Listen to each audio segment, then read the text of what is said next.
Кудайым жаратып койгон бир бүчүр мына ушул какырап жаткан талаанын тагдырын чечип коюш эч кеп эмес экен. Туугандар, жаңы сорттор боюнча сөз болуп атат. Мына ушул какырап жаткан тала мурда иштетилбей жаткан болсо, азыр бул өзүнүн артыкчылыгын көрсөтөт. Бул жерде эгиндигин эрте бушат, анткени бул жерде таштуу жер, таш кызыгандан кийин жер кызып, демек алдың бышканга шарт түзүп берет экен. Туугандар, мына ушул жерлерде астында текшертип, сууну чыгартып, ушул жерге тамчылатып сугаруу менен жанагындай көлдөрдү салып бакыла турган болсоңуздар, эң жакшы сортту тандап бак кылыңыздар. Сорт бул сиздердин бактын келечегин чече турган нерсе, бул сорт болуп эсептелет. Ушундай ысык жерге өзүнө ылайык келген гана көчөттү жетиштириш керек. Демек, бул жерде уже саргарып, саратан кирип, күз келе баштаптыр. Демек, бул жерде эң эрте буша турган сортторду тигиш керек. Ушул күндө өрүк, гилас, же анар, же жүзүм көктөп, бышып, жүзүм кийинирээк бушат, ошого жетишип калыш керек. Мына ушундай жерлериңиздер болсо, сортту тандап, жанагындай шарттарды түзүп кылып койсоңуздар болот. Бактын атасы коргон, энеси суу деп айтылат.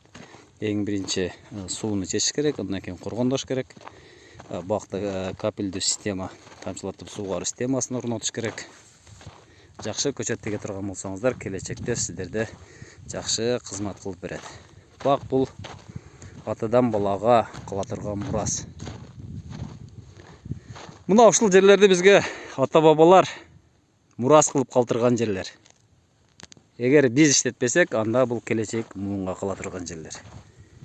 Япондор деңизден жерди тартып алат экен.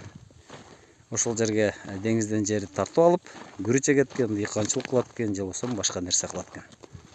Туугандар, биз ушундай чөлдөн биз жерди тартып алып, жашыл багбанчылыкты кылышыбыз керек. Мына ушул жаткан ар бир таш бизге кызмат кылып бериши керек.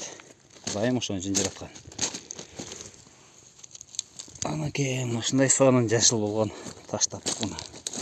Ушундай жерлерге көчөт тигип кылсаңыздар болот. Неге болбосун? Болгону микроклиматты кылып бериш керек. Ошондо бул жерде дагы бак болот.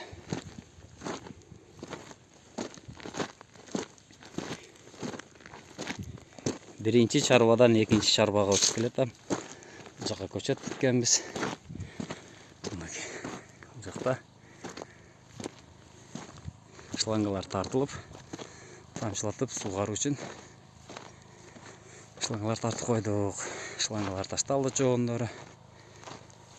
Көл салынды, көлгө су айдап атат. Көчөттөр тигилип атат азыркы кезде да. Сиздер менен Багыстыр Кыргызстан каналы болуп, тынч аман болуңуздар туугандар.